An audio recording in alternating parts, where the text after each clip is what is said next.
Just a quick recap of our story thus far. Our dragon boy, Rei Talon, just finished getting beaten up by a rich senior because he has not learned how to effectively use his chi yet. Now we turn our attention to one of the grand towers of Evasion Academy on a dark and thunderous night. Word is things are not going well at the school's border as more and more knights have been going missing lately. They're not just dealing with outside forces, there are also enemies from within the institute. There are rumors that the Dark Guild has already infiltrated Evasion. The elders did not need to be told that, they already knew that it's a fact and not just rumors.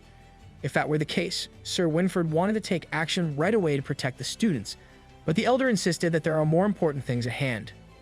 He wanted Sir Winford to bring those 5 chosen children as soon as possible. With everything happening, they're the ones who should know what's happening and what their calling is. After getting beaten fair and square for being in Chi Nu, Rei spent his time on the roof where he was defeated and did not move an inch. He tried many times to converge his aura into his body, but it never ended up working. He tried so many times that the midnight rain was the thing that woke him up. Even the heavens are seemingly telling him that he should stop for the day. But before packing it up, he noticed something odd down on the campus. A single man wearing a robe was obviously getting tailed and slowly being surrounded by mysterious figures. These hooded figures were clearly up to no good. They had their blades drawn for God's sake. No matter how you spin it, this looks like a planned ambush. The man wearing a robe was also donning one of those golden masks that symbolize the Academy elders. The hooded assassins are inching closer and closer. Rei decided to use his dragon's eye to see what's up a little clearer from a distance. What his dragon's eye revealed was shocking. He has seen this malevolent aura and its sinister color before. These assassins are connected to the Plague of Shadows. He knew that this is quite a big discovery. Rei promptly removes his black belt and covered his head with his hood. These people might have something to do with his father. The Plague of Shadows assassins finally made their presence known to the lone elder, telling him that this is the end of the road. The old man elder stayed calm. This just further confirmed that the rumors of the Dark Guild infiltrating the Academy were unfounded. These Dark Guild people believe that they've already integrated enough to take over the entire Academy soon. It looks like this will be a bloody 1 against 4 for the elder. Still, he just believes that there's nothing like a challenge to loosen the body up after a long time. That was when Rei decided to jump into the fray, making this lopsided battle just a little fairer with a 2 against 4. The elder just looked at him and based on his short stature, correctly assumed that Rei must have been one of Avion's students. He apologized for getting Rei involved in this mess. These mask-wearing Dark Guild assassins paused for a moment. They did not know where this kid came from. What it ultimately doesn't matter. They'll just add another corpse to the mix after this mission. Now that it comes to this, the elder might as well accept the kid's help to keep the other 2 occupied. He was certain that he'll finish his side quickly, and based on the fiery aura he was emitting, he was not kidding at all. Even Rei, as a chi newbie who has not even managed to coalesce his own power, could tell this old man's chi is something else. The 2 assassins assigned to Rei did not waste a second longer and rushed in with their blades in their hands. Based on their speech and sharp actions, it looks like these assassins still have their consciousness intact, unlike his father under the plague. In fact, these masked men are quite good in close combat, but Rei has not been slacking on his black belt training, which consisted of a lot of agility and evasion techniques. Before one of the assassins knew it, the kid that they were dismissing like he was as good as dead was already behind him with a blade ready to cut down cleanly. The hard part of fighting against 2 opponents at once is that they can coordinate both attack and defense. Rei lost his chance at a quick pickoff, and the other one jumped in to defend. He was forced to retreat and maintain a healthy distance. It'll be hard to take them on at the same time. To make things worse, the assassins have noticed that Rei doesn't even know how to use chi.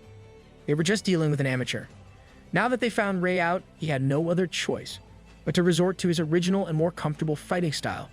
He promptly bit his sword's handle. This utterly confused the enemies.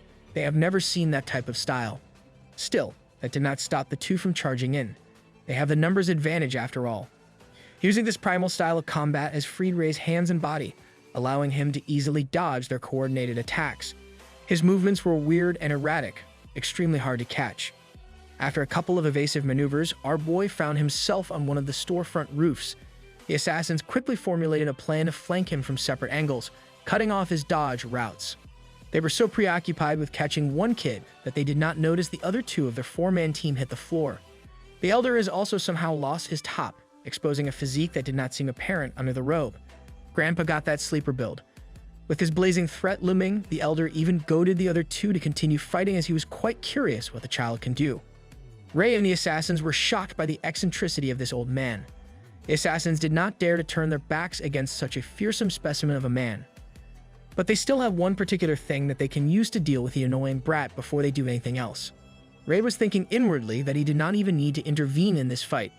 The old man did not need his help anyway, but since he has the chance to engage in a real fight, then he might as well get some valuable combat experience.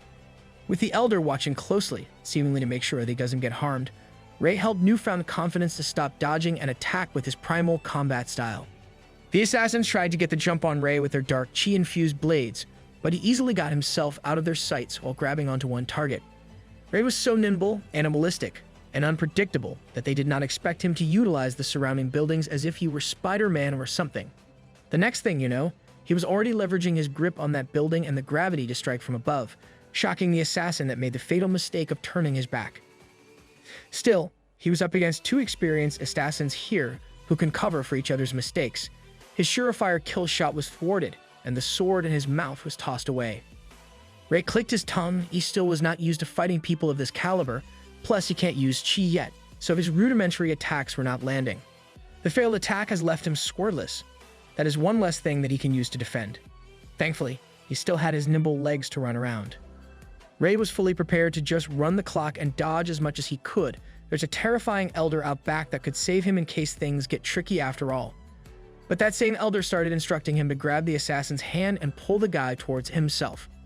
He was quite receptive to the elder's instructions as the old man continued to coach him to turn around and use the enemy's momentum to throw him over. Ray is quite athletic for his size. The assassin was not anything special in the physique department too. He just simply followed the elder's guidance step by step. After grabbing the enemy by the hand, he surprisingly tossed the guy down using the momentum in one fluid motion. The next thing you know, Elder Jim Rat was already waiting on the other side with his fist coated with intense chi. The assassin had no other recourse. He was a fish in the barrel for the old man's full-powered body shot. It was a real wombo combo. Just when you think that it's just an ordinary power punch, the assassin hits one of the buildings and exploded into smithereens. Ray already knew that the elder was strong, but he did not expect this type of strong. Both he and the remaining assassin were stopped in their tracks for a second. That explosion attracted the attention of the Avrian guards, and they are now pouring into the scene of the incident. The remaining assassin clicked his tongue as if he could have completed the mission by himself. The elder advised Ray to forget that one runner. They don't have to go after someone at the end of their rope. Throughout that fight, not only did Ray gain some new combat insights, but he had also unlocked a new ability called mana siphoming. Finally, after all these years of no new abilities, the drought has stopped. The Avrian knights crowded around the elder, making sure that he's alright. He just tasked them to deal with the rest of whatever needs to be done in this site. The knights could also chase after the runner if they can. The respondent knights decided to split their squad into two groups to continue the search. They can't afford to let a dark guild member escape Avrian. The elder, already wearing his robe again, thanked Ray for helping and praised his talents. When asked why he was attacked in the first place, he just casually answered that one meets all sorts of strange people once one has lived life long enough. He's not wrong, but Ray feels like the old man's avoiding the topic. Sleeper Build Elder also noticed that Ray does not even know how to use chi yet, but he managed to hold his own against two assassins.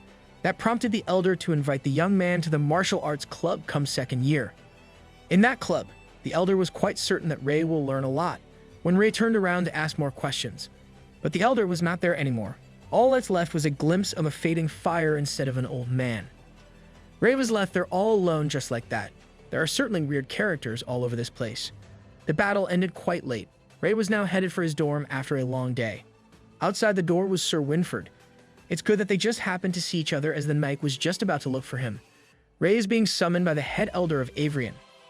Hearing that made him quite queasy. The first thought in his mind after hearing that the big dog wanted to see him was that he has been found out. The rain and thunder continued to fall in the dark of night. Head elder's gaze was transfixed to the window of his office, watching the pitter-patter of the downpour. He was lost in thought. That was until a light knock followed by Sir Winford's voice informing him that they are here broke his stupor. The head elder allowed the guests to come inside. It was none other than the red-haired kids of Rennie, Ian the gentle giant, Kyle the loudmouth idiot, the murderous twins, and finally, Ray himself. No one had any idea what the hell was happening. The elder started by thanking them for taking the time to come have a chat with him today. Ian responded coyly. Kyle immediately jumped to the conclusion that the big dog must have a special mission for them. Ray just wanted to get right into business. Head Elder laughed in amusement. Youngsters nowadays and a need to always be in a rush. He was sure that these young men would get bored if he went into detail, so he'll just get straight to the point. The reason why everyone has been summoned here today was because of a prophecy. That sounds heavy, but no one knew what kind of prophecy this old man was yapping about. Head Elder elaborated that 10 years ago, there was a prophecy handed down from the heavens. According to that foretelling, the land would one day be saved from the brink of destruction by a red-haired boy. Kyle, as lively as ever, said what everyone was thinking about. The prophecy might be foretelling the fate of any one of the 5 of them. After searching this land far and wide, they have found a total of 10 children who fit the prophecy's description. Ray was particularly shocked by this figure. 10 people with this abnormality is too many. But if there were supposed to be 10 of them, then where are the rest of them? There are only 5 red-haired kids in Avrian, after all. The Elder explained that the other 5 had an aptitude for magic instead. They are now studying at the Roland Magic Academy. That is the same academy that Red Riding Hood Amy is studying in. So, this means that she probably already knows those people. This was the first time that Ray had thought of her in a while. Magic, saving the world, prophecies, all these concepts were quite exciting for the 5 boys. The possibility that one of them was going to save the world sounds electrifying. The Elder continued that it could be one of them or it could be all of them. No one really knows as of now, which is why all 5 of them have been summoned in this room tonight. In the past, 5 dragon knights stood tall and valiant to save the land from the peril of certain destruction. They beat the shadows, founded the Avrian Academy, and protected the common folk. They left behind a priceless heritage for all. Now, the responsibility of protecting this heritage falls under these kids' shoulders. Of course, this means that they will need to put in extra work. From today onwards, other than their basic training and the special training given for their respective belts, all 5 of them will have to accept even more rigorous preparations. And when they are ready, these 5 red-haired young men will become the Avrian Knight Academy's new generation of Dragon Knights. The meeting did not last too long after that. What was said in that office bears a lot of weight and significance. But when the 5 young men exited the office and walked together to their dorms, most of them could not help but feel excited at the prospect of being a hero. At that moment, Ray wanted to ask Ian a question. He just wanted to know if the big guy's hair has always been red since birth, and the answer was naturally yes. Not just him. Everyone in this party is just born that way, which means everyone met a lot of trouble growing up just like Ray did. This was the difference between them and Ray. He already asked Kyle about this before, and he had the same answer as Ian. Their hair had always been red, while Ray's turned from black to red when he got reincarnated. Putting aside whether he should still be counted as a Dragon Knight because of this technicality, it's also questionable how much of the Head Elder's words can be believed. He can't shake off the feeling that the old man is hiding something from them. Back in the high tower, where the office of the Head Elder was located, the lights were still on, and the rain continues to fall. Sir Winford had some words for the old man. He doesn't understand why the Elder did not tell the children the entire prophecy just now. The old man answered that the kids already have enough on their shoulders as is. He believes that they should only disclose the whole story when they are completely ready to take it on. Sir Winford did not dig any further than that. He understood why the Head Elder did what he did. He was just doing what he believed was correct at this point. The next day after that night meeting, Ray decided to do a little digging. He did a lot of research regarding the Dragon Knights. What surprised him was that while people still think of dragons as symbols of evil and malice, many don't even believe they existed. A minority still believes that the record of the distant past is an honest recounting of history. This world was not plagued with shadows, and dragons were the protectors of the land. In many works of literature, dragon knights were lauded and praised as mighty heroes, and within those books, Ray found one that stood out to him in particular. That book recorded the personal information of the dragon knights themselves. It was a complete account of their equipment, weapons, skill in battle, and even their personalities. One other difference when it came to this book was that it mentioned the guidance of a certain god. Books that are written about that god are forbidden for humans, so he could not find much more useful information about the topic either. But he heard from believers that the god really does exist.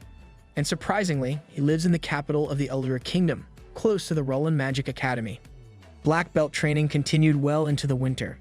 If it weren't for the fact that Ray couldn't leave Avrian before finishing his night training, he would have immediately gone to have a chat with that god. He just wanted to ask that deity why in the world did he turn Ray into a human. Sir Winford was put in charge of the Dragon Knight training for the red-haired boys. A year of routines and training went by in the blink of an eye. Ray spent the year getting stronger, as well as attending the hunting sessions that he would squeeze in when he had the time. Tomorrow would be the first day of their second year of training. It was around this period when Ray started waking up at night to some alarming noises coming from his roommate's bed. That roommate better not be doing what I think he's doing. What do you mean by that? Gary kept on talking in his sleep, repeating the words, "Do not move," the fear in his sleeping voice palpable. Ray had to shake him up to wake him. When Gary came to, he had no recollection of having nightmares and making weird noises. With a hint of secrecy in his voice, he insisted that he was fine and he just had your typical nightmare. Ray did not pry any further. He thought that this kid was just pushing and stressing himself. He was curious, though, what kind of nightmare could scare Gary this much. The next day came. Sunlight and bustling streets were a good look on Avery Academy. The same could not be said for Gary, though with heavy bags under his eyes, it was obvious that he did not sleep well at all. He was essentially out of it. That nightmare must have been something else. Sylvia happened to run into them on the way to the training. The three exchanged their good mornings. Then the young woman asked them if they had already picked a club they wanted to join. Ray didn't even know what she was yapping about. He hardly paid attention in lectures. Sylvia explained that all second-year students must pick a club to join for more specialized training. Not having any idea what the hell this concept was, he asked Sylvia if she'd already picked one. It turns out that she was joining the medic club, and even Gary had already applied for the swordsmanship club. It looked like Ray was the only one who hadn't thought about this. Come to think of it, someone told him to join some kind of club a year ago. He was just having a hard time remembering what the club's name was. He was thinking about the martial arts club that the muscular old man blurted out on a whim. As Ray walked away from the group to try and recall what the old man advised him to do, he finally remembered the words martial arts club. He didn't even know what that meant. But since he didn't have any particular clubs he was interested in, he supposed that giving it a look wouldn't hurt. If it turned out to be boring, he could just slip out and use the club time to hunt beasts. Now that he was thinking about that old man, he also remembered obtaining that mana siphonning ability. Now, his system had added a mana bar. This is where he found out that he didn't have any mana. No wonder he failed the assessment all those years ago. But maybe things would change once he started absorbing intermediate beast crystals. He hadn't really been able to act freely after winning against that rich prick, Sebas, since there were so many eyes on him. He stabilized around rank 10 of the Academy's leaderboard, but even that was still too high. Looks like he would have to throw some fights down the line. After inquiring about the martial arts club, he was directed to a place in the Academy that was so remote it was almost out of the city. As he walked closer, he finally made out the name on the old and rickety signage of the martial arts club. This was a sorry sight, to say the least. Ray could not believe that he might have been tricked into checking out a dead club or something like that. It was just too remote, too old, and too dilapidated compared to the grand buildings of Avery Academy. There were no security guards, more students around. Ray just barged into the unlocked door while cautiously calling out for anyone's attention. He could not believe that this club couldn't even afford to have anyone watching the entrance. He was starting to think that this might just be a prank or something. There was no way that there was really a martial arts club in this beaten-down place. But when he explored a little deeper into the massive compound, he finally happened upon another person. Ray hesitated for a moment, then stated that he came here to join the martial arts club. There was no reaction from the white-haired old man up front. What was weirder was that Ray could not even feel any presence. His mind raced, and he came up with the possibility that this old man might be dead. To make sure that he was not talking to a corpse, Ray approached the ramrod-straight old man, reaching his hand out to tap him on the shoulder. Once he tried to bring his hand closer, the old man opened his eyes and locked Ray's wrists in an inescapable grip. The next thing he knew, he was slammed right onto the floor of what looked like a dojo. This old man looked angry as hell. He was not pleased that someone would dare step into his turf when it was listed as an official club in Avrian. Ray hurriedly insisted that he came to join the martial arts club, and this same old man was the one who invited him here. Hearing that made the elder pause, he also retracted his raging animosity that could rip ordinary people apart. He noticed Ray's red hair. He knew what that implied. Gramps took a minute to remember that he indeed invited a student who helped him against those assassins a year ago. The 360 turn in attitude felt like whiplash. This old man just attacked strangers without even knowing why they came here. No wonder there's no one else around.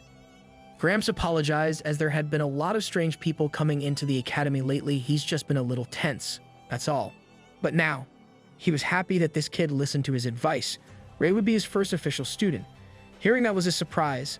This place was so old, and no one had ever joined in the past. Ray started looking for a way out. He might have just been tricked by a wily old man. Also, he would not be able to slip away to hunt if it's a one-on-one arrangement. Gramps recalled that this kid didn't even know how to use chi back when they met. So, they need to start from the basics. There's a saying that when a fist imbued with chi meets a sword, the sword will break. But when both sword and fist are imbued with chi, the sword will win. Ray assumed that this was precisely why everyone joined other more useful clubs. Martial arts is clearly on the losing side. But the old man insisted that that's just because fools don't understand martial arts. He continued that once Ray learns what he can teach, he will share the same principle, that one's hands are one's best weapon. It has been a year, but Ray was still curious as to why the plague of shadow assassins were attacking the old man. This time, Gramps casually answered that those were the people of the Dark Guild. He might as well give Ray the heads up since the kid will learn of them in his second year of studies anyway. They are a radical organization that aims to topple the whole Allure Kingdom. Their leader was a higher-up of the Avrian Knight Academy in the past, and they created this organization after being expelled from the academy for reasons unknown. Ray reckons that judging by their aura, they have everything to do with the mysterious plague of shadows, which might mean that they know something about his pops.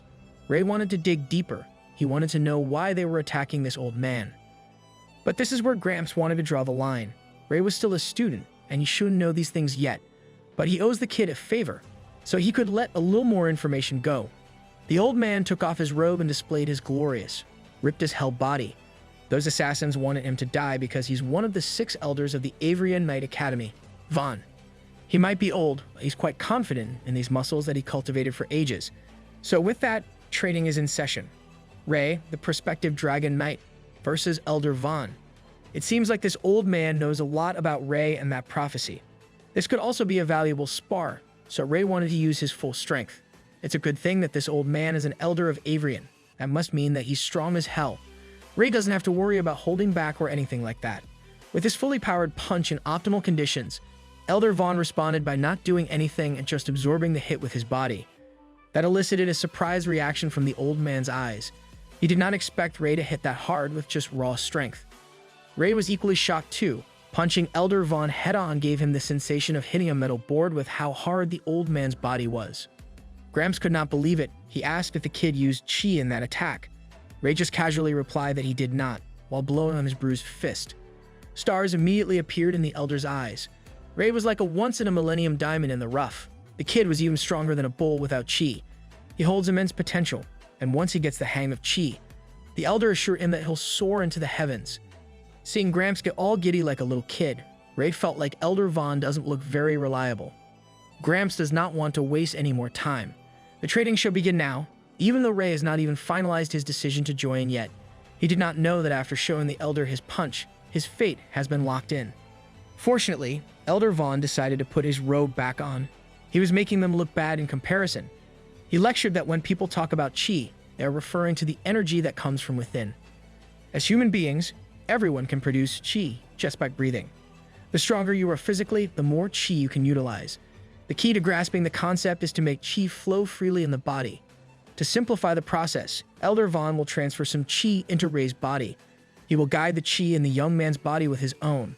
All Ray has to do is not reject it and feel the flow. Ray did just that and felt the warm sensation slowly entering inside him. Chi was not just a destructive, brutal force, it can also be silky smooth.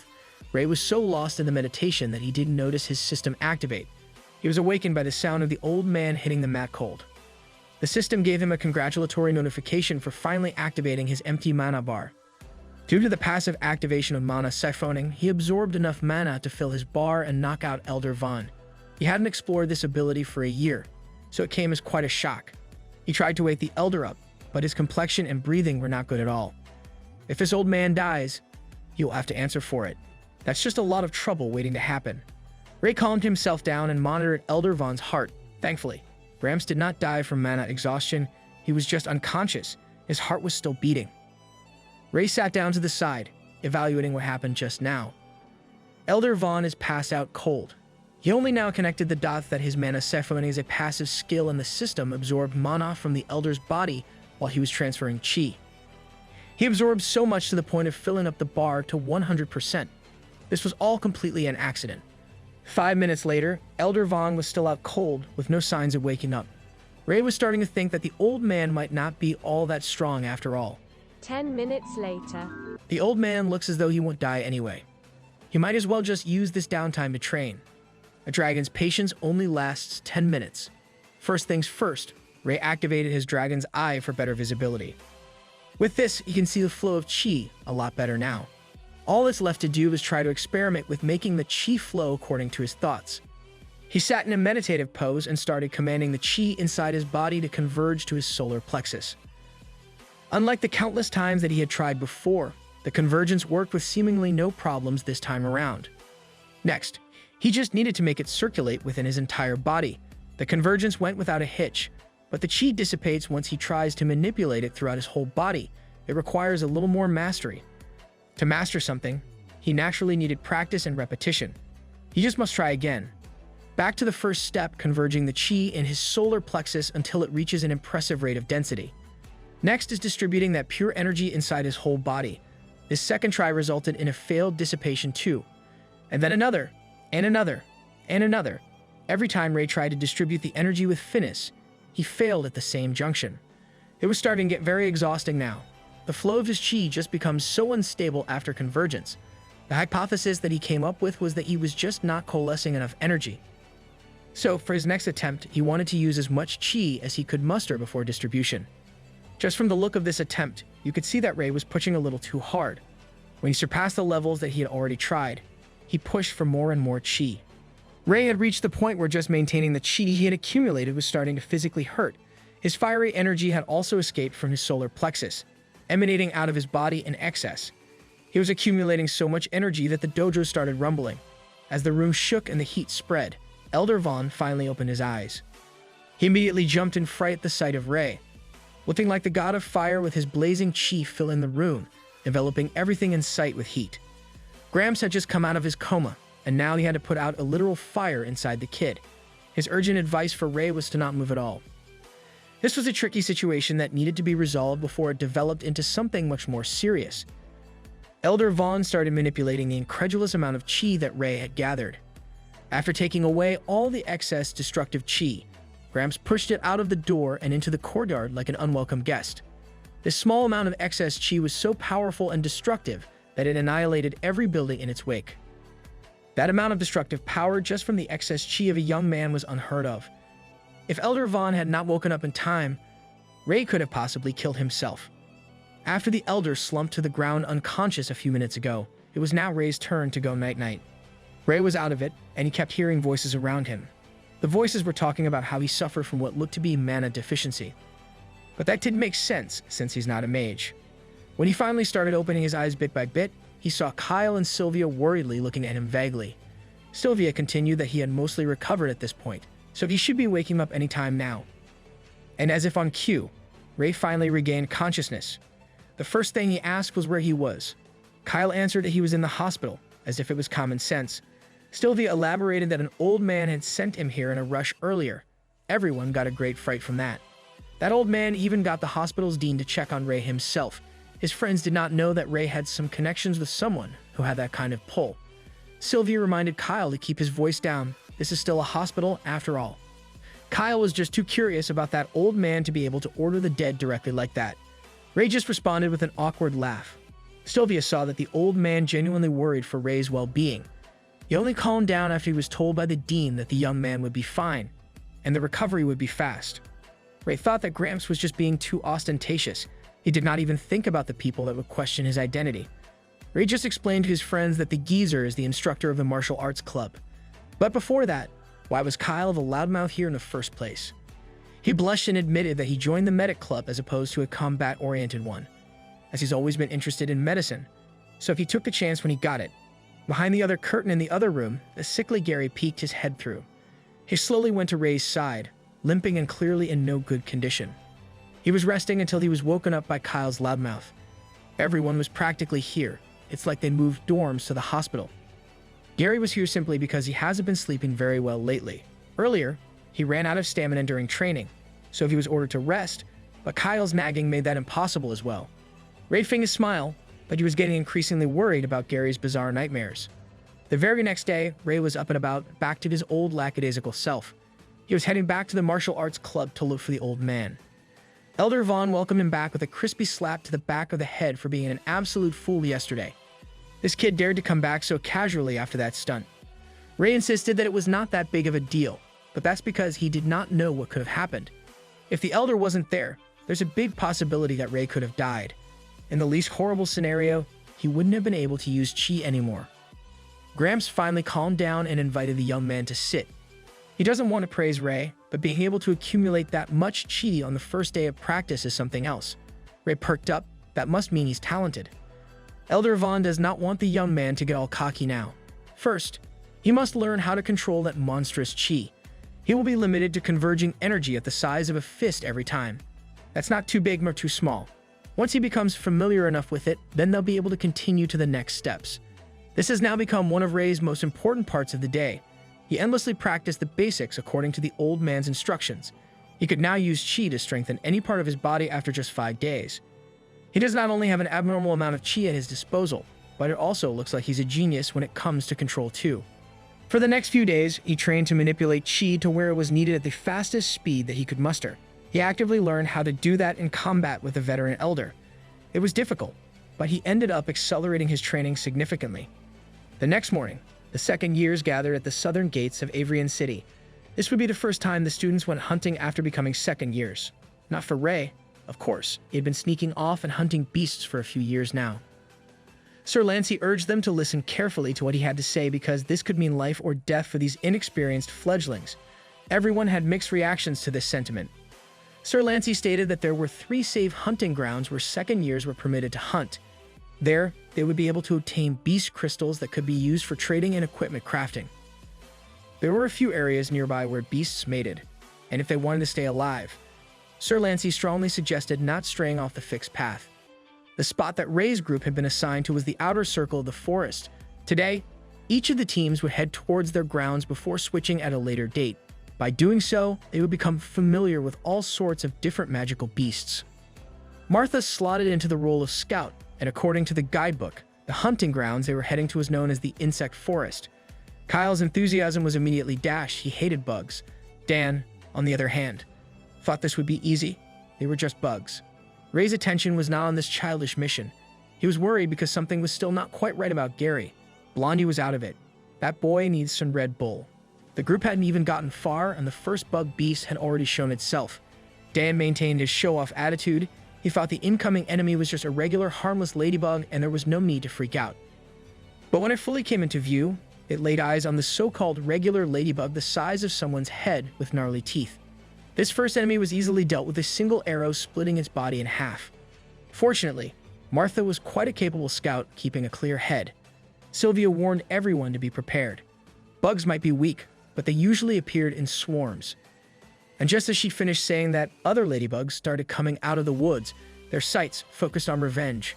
Martha adeptly provided cover fire, easily torching bugs from afar, while Ian took the vanguard position with his battle axes. Kyle struggled with his sword because he found the enemy too disgusting to touch. Dan's cool demeanor had dissipated. These things were just too agile for his spear. Sylvia noticed that one of the bugs managed to catch them off guard from a different angle. It was heading for Ray, who was silently invoking chi on both of his hands. He had gotten so skilled at manipulating chi and its shape to the point of making a dragon claw from energy alone. Against weak monsters like this ladybug, Ray didn't even break a sweat as he sliced and diced the enemy with a cross slash. Kyle saw what was happening on that side of the battlefield and couldn't help but cheer for Ray. He was the first to learn how to use chi effectively in this group. Ray might as well use this opportunity to test out the results of his arduous training. But just when he was about to jump into the swarm to annihilate bugs, Monk shouted Gary's name in distress.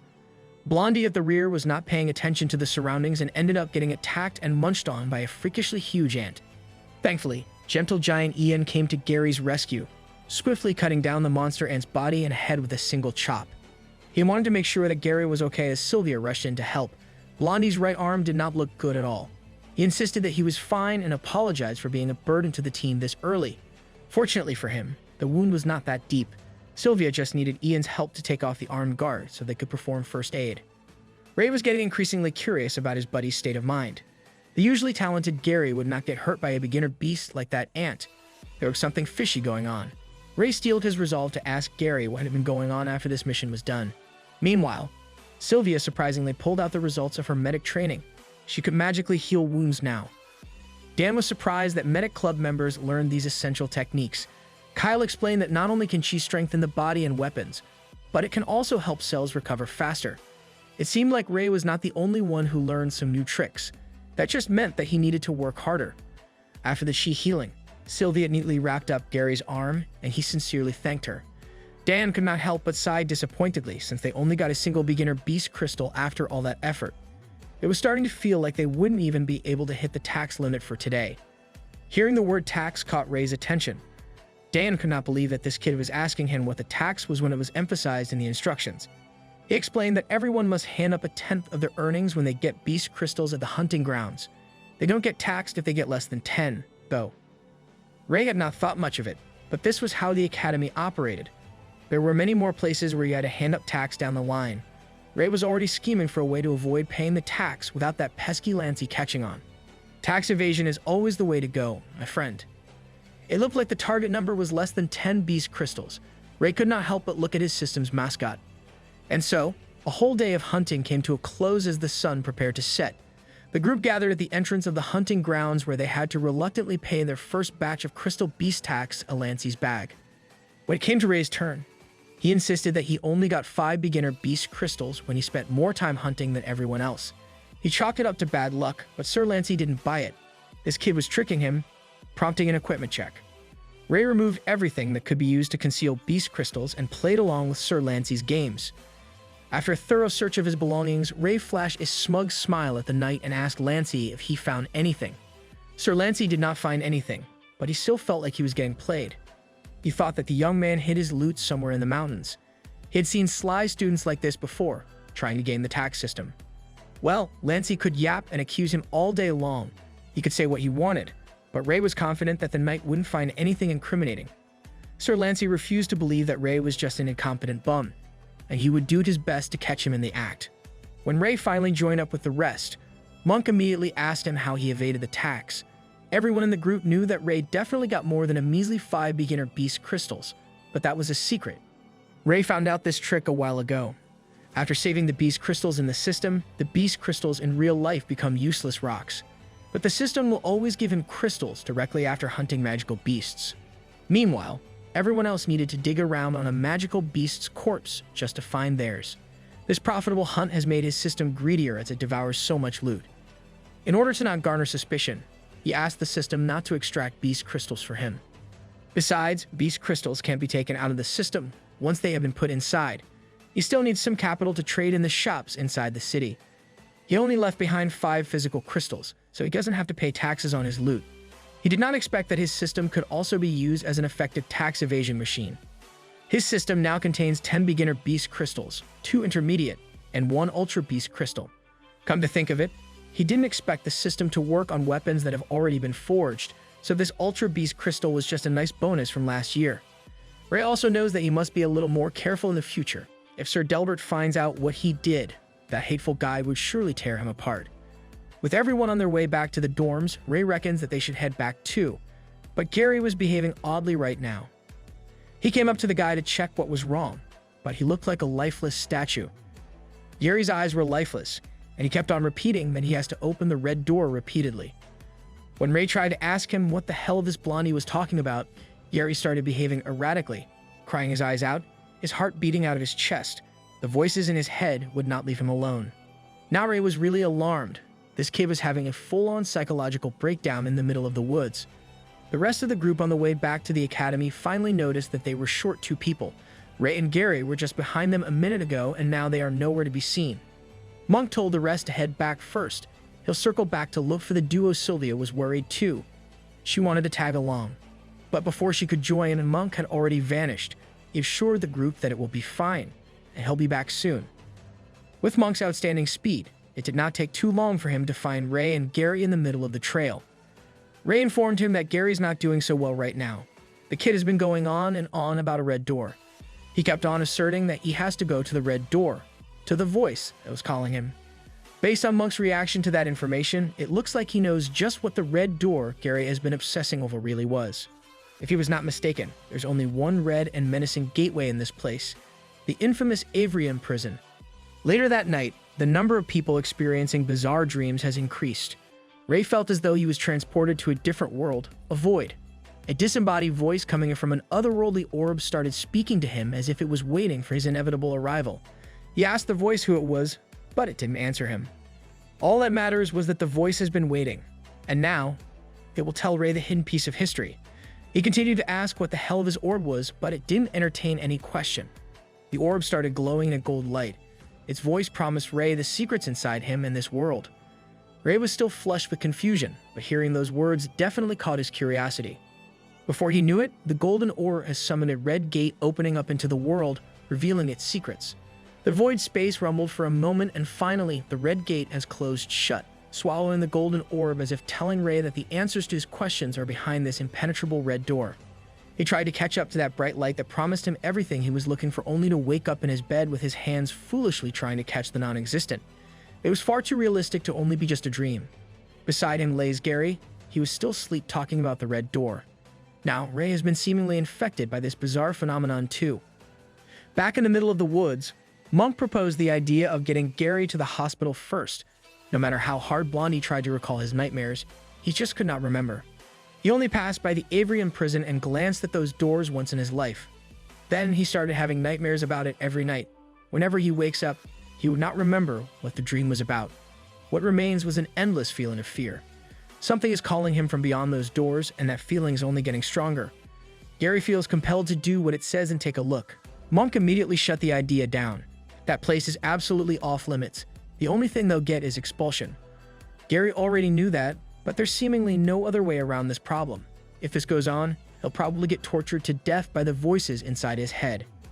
Ray decided to speak up that they will be fine as long as the school doesn't find out. Monk tried to be the voice of reason. It's not just a matter of getting expelled. They might even die in there. That did not discourage Ray at all. Besides, there is a chance the skills they have learned at Black Belt training would work under the cover of the night. He even invited Monk to join the suicide mission. Gary doesn't want to impose on Monk. He's already thankful enough that Ray is willing to come with him. But they need Monk. He's better at stealth than both of them. He's a Black Belt genius and would be of great help. That's true. But Gary feels bad for dragging another person to deal with his affliction. Monk had no choice but to give in and form a three-person party. He couldn't let these two fools go on a stealth mission without him. Besides, Monk wanted to repay Ray for what he did for him during the duel back then. Now, that is settled. All they need to do is come up with a serviceable plan later. The red gates of the Avrian prison should be the source of Gary's nightmares, and now Ray has even dreamt of it himself. There might be merit to think that the secrets of this world really were hidden in the Academy's prison. After a day of thorough planning, the darkness of the late night finally arrived at the Avrian prison. At these wee hours of the night, the security was as tight as ever. Three shadows dashed past the foliage near the gates without the guards noticing anything at all. Monk, Gary, and Ray have donned their cover operative garbs and scouted out the security. Blondie has done most of the legwork for the operation, and Monk was having some doubts as those guards look really strong. If those were black armored knights, then they would definitely fail. But Gary has been observing this place carefully. He found out that they would exchange shifts with regular, white-belted knights every Tuesday, around 10 to 11 at night. This combination of factors gives them the perfect window of opportunity to enact the plan. He had this plan locked in for a while now. Speaking of which, Monk wanted to know why do this bizarre exchange of shifts at this time every week in the first place. Even Gary did not know. Maybe the black armored knights have a weekly gathering. Whatever the reason is, they get an opening to exploit. Ray also activated his dragon's eye to take a look at any potential problems along the way. It immediately gave him a detailed look at the conditions inside the prison with X-ray vision. The dragon's eye also gave him the ability to dig a little further to see the massive center pillar, the cells, and the winding stairs going underground. He pushed his vision down as much as he could, but there was a limit to the dragon's eye. At some point, the prison runs so deep that it only gave him a view of pitch-black darkness. He couldn't even see what's down there. Something was definitely off with this place. Also, the fact that this prison is built as a winding underground penitentiary doesn't sit right with Ray. He could not put it into words, but there was something in there that just gave him the creeps. It was unsettling to the highest degree. When the clouds finally swallowed the light of the moon, that was their cue to start the cover operation. The white-belted knights and the black-armored knights are now changing shifts while Gary and Ray sneak around the various supplies close by. Before the black-armored knights go their way, one of them noticed something briefly come into view before vanishing on the side. But since their shift has ended and the elders are waiting, they just decided to go their merry way. Let the white-belted knights deal with it. Now that the threats are gone, the trio just needs to follow the plan to the T. But just as Gary and Ray were about to initiate the first step, Ray's hand was yanked away, and a loud voice asked them what in the world are they doing. When the duo turned their heads toward the voice, surprise can be seen behind their masked faces. Black and green hair, a full figure, and a black belt on her waist. It was a third-year black belt student, their senior in Sir K's class, Molly, and she had no business being here. Ayo, are the seniors really stacked like that? She was just training nearby when she happened to see two shadows sneaking around and decided to take a look. Gary tried to explain but stumbled on his words. Ray was keeping his eyes on the prize. Molly was quite perceptive. She connected the dots that these juniors of hers were planning on sneaking into a forbidden area. Before Gary could mess up the plan by trying to talk his way out of this and failing, a loud noise interrupted the conversation, followed by the scattering of the supplies. The guards were lamenting the fact that this type of thing is happening during their shift, but complaining won't fix the scattered supplies. They blame each other for not tying up the barrels better, so now they have to redo the damn thing without knowing that this was Monk's task to distract the guards. Molly was shocked to hear that they even included Monk in this crazy plan. They are going against the school rules, and they are treading on dangerous territory. Molly's endless nagging is draining Gary even worse than the nightmares. Ray shot her a venomous glance. Since she already saw them, there's only one thing to do. She started retreating, unconsciously thinking that Ray was about to kill her right then and there when they are fellow students who should be loving and caring towards one another. To stop her incessant yapping, Gary gave her a quick chop to the back of the neck, rendering Molly unconscious. She talks way too much, and Blondie couldn't resist. Carrying Molly's body, Ray knew that they would be finished if they left her, and she spills the plan. All they can do is take her with them inside the prison. Monk was already doing the next step of the process, picking the locks while the guards were distracted. When it comes to lockpicking, Monk believes that patience is a virtue, so he cannot be rushed. The clicking sound of the lock was evidence of that method. The guards were still bickering about tying up the supplies properly, giving the group plenty of time to sneak inside undetected. When they finally closed the gate, it was as if nothing ever happened. But from here on out, the group is running blind as to whatever the prison has in store for them. Unbeknownst to them, there was a knight that watched everything happen from the top of a tree. The man got a whole view of their impressive and sneaky operation. From the looks of that black armor, it seems like the guard from the previous shift stuck around. He smiled arrogantly as he thought that Ray just sent himself to certain death. This man could not wait to report back to someone called Sir Gibby about this strange twist of fate. Now the group was finally inside the infamous Avrium prison. There are no windows at all, no matter where you look. Thankfully, Gary has accounted for the darkness and brought a glow stone. Monk turned to Ray now that they have a source of light. He only realized now that Ray was carrying the unconscious Molly on his shoulders. They had no choice. She found out about the operation, so Gary knocked her out, and Ray brought her in.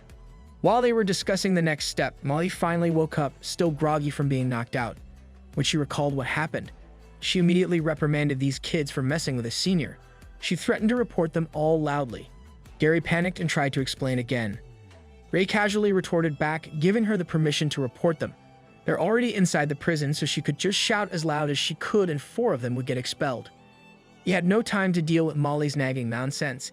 He had no interest in pacifying her in this foreign place. Gary added that since they're already here, they can just take a look and then head back out whenever.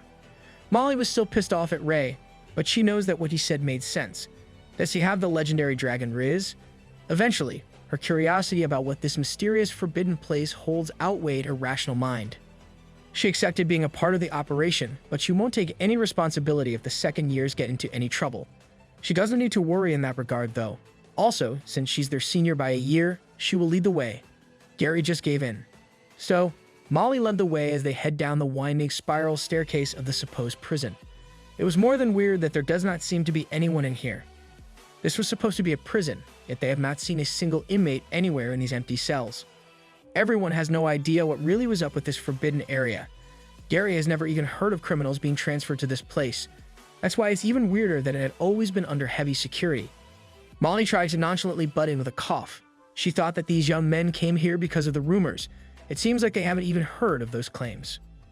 She explained that this place might be labeled as Avrian Prison, but people say that they don't really keep criminals here. Some people say that the Academy is using this place as an excuse to hide the things they really want to hide. And if those unspeakable things that they've been trying to hide were unleashed upon the world, it would undoubtedly cause a great uproar. Ray clicked his tongue. This girl was just trying to talk as if she knows what's up, but in the end, she doesn't know what she was talking about either. She retorted that that's to be expected with how secretive the Academy is. Besides, they are rumors. They're supposed to be vague. Other than the 3 knights and the 6 elders, it is fair to think that no one else has been in here before. While they were chatting it up, a malevolent force was starting to rise up from the depths. It came in the form of a gust of wind that almost knocked them away from the stairs. What's weirder was that the wind smells terrible. After that updraft, Ray's sharp ears picked up a faint sound of something moving below. They need to become even more cautious. Monk was spooked. He proposed that they should just go back after making it all the way here. Molly was also scared, so she immediately jumped on that proposal. But despite everything in their gut saying that they need to leave, Gary insisted that he needs to go down there. He has to know what's been appearing in his dreams at the very least. The other 3 could not possibly leave him be to do that by himself. A few minutes later, the group finally arrived at the bottom of that seemingly endless spiral staircase. What greeted them at the depths of this mysterious prison was yet another ornate door. There was an unusual rustling at the other side of this gigantic door. It was so big that it's difficult to see the outer edges of it up close. Molly inspected its materials, trying to think what this door was even made of. She failed. But the only thing for sure is that it's really, really old. Gary was growing impatient. He does not care about the door itself. All he wanted to know was what's on the other side as he focused the chi on his body to his hands. It looks like even Blondie has learned how to manipulate chi through his own training. Now, he was trying to use it to forcefully open the ancient door. He poured everything in one push, but it did not even budge a single inch. Monk did not like this at all. He does not think that uncovering the horrors on the other side is a very good idea, but Gary needed help to try and brute force their way in. Ray stood back to analyze their position with his dragon's eye. Molly was getting irritated as though Gary could do it himself with all the hubbub he made. She hates show-offs. Now 3 of them are pooling their strength and chi to force their way in. To Ray's surprise, he still could not see what's inside there even with the help of Dragon's Eye. The only explanation would be that there is definitely some sort of high-tier magic spell, item, or some sort of special seal on the door itself. After exhausting their collective strength trying to push the door open, the 3 came to the hopeless conclusion that it was impossible. It was probably locked. Monk just wanted to go back as there is definitely leagues stronger than their group behind this lock. Gary stubbornly refused to give in. The only thing separating him and the answer to his nightmares are a few inches of an ancient locking mechanism. He called on to Ray to help too. As soon as he placed his hand on the surface of the ancient door, the system gave him a prompt to open it automatically. He doesn't recall the system doing this trick for as long as he had it. When he quietly chose yes, everyone felt a gigantic mechanism inside the passage starting to grind against one another, undoing its intricate lock. Just like that, the door that they were painstakingly trying to open with brute force opened wide by itself. The only one that could have done it was Ray. He honestly explained that he does not know what happened either. He just touched the thing. The sound of gears went even deeper within, but the magical crystal of their glow stone could only shed light on a small area ahead of them. Gary led the charge to venture even deeper into foreign territory. An unknown fear settled down within the hearts of the youngsters with every step that they took towards the unknown. The massive door was holding a massive tunnel and even more massive secrets inside. The 4 lined up in a single file with only one glow stone as a source of light. Every direction they looked gave a bad omen for what was about to come. And then the deathly silence was interrupted by a loud cracking sound of the skull. Monk almost felt his soul leave his body in fright while Molly jumped and held onto Ray tightly, trying to get some semblance of security. It turns out that Gary had just stepped on something. When the glow stone was brought down to the direction of the crack, they saw a whole skeletal system of an unknown beast. Ray noticed that it looked like a dragon without horns, but dragons don't die so easily. One thing was certain, this beast would have destroyed their group if it was alive, so maybe it got taken out by the knights back in the day. After a few more minutes of trudging forward, it looks like they were reaching the end. Molly felt relieved that they could finally leave this place. You sure about that? At the end of the path, Gary called everyone's attention as he had just discovered a large space underneath. From above, they looked like prison cells. There were so many of them that it almost looks like an ant colony, but there's nothing inside. But what's more worrying was the possibility that whatever was being detained here have escaped already based on the destroyed cells. Now that they've seen what the bottom level has to offer, they should really leave now. Molly and Monk were in agreement to that since earlier. If whatever monster was being kept contained here escaped, then they are in grave danger right now. Ray also agreed that they've explored what they needed to explore. If they go back now, they can sneak out before the night's change shifts again. But Gary was not satisfied yet. Ray, Molly, Monk, everyone just does not get it like he does. He walked forward, going deeper into the darkness. He believes that if they go ahead just a little more, they will eventually find the truth, whatever that means. Ray immediately followed his friend. He just can't let Gary be consumed by this obsession. Gary insisted that he can hear the voice calling. It's just a little further inside. Blondie went into one of the broken jail cells, and Ray warned him to stop going even deeper. The situation went from really bad to even worse when the disgusting smell of the putrid gust of wind started billowing out from where Gary was walking on. This was bad, and they had no idea what was going on. It was hard to even keep their eyes peeled against the foul air, but when a bright light started shining through from deep within, Ray couldn't help but look. Gary, who has gone deeper into the jail cell, was suddenly thrown all the way back to the group, slamming heavily on one of the concrete walls. Ray immediately drew his blade. Whatever it is that they just disturbed in this place is, the only thing he was certain of is that it has a very bad presence. Behind the broken metal bars of the jail cell was a towering shadow emanating a malevolent aura. This creature was the source of that putrid smell, there's no doubt about it. Each step of its hooves sent a rumble rolling through the ground. Its sheer weight and size pulverized the very ground it was standing on. Molly had an idea as to what this beast was. Everyone did. They probably studied it with the Academy's curriculum at some point, and knowing what the enemy was only made it worse. She was frozen in place, trembling in fear. This was the monarch rank magical beast from the legends. It has the body of a man and the head of a bull, a strength that could kill with bare hands, the minotaurus.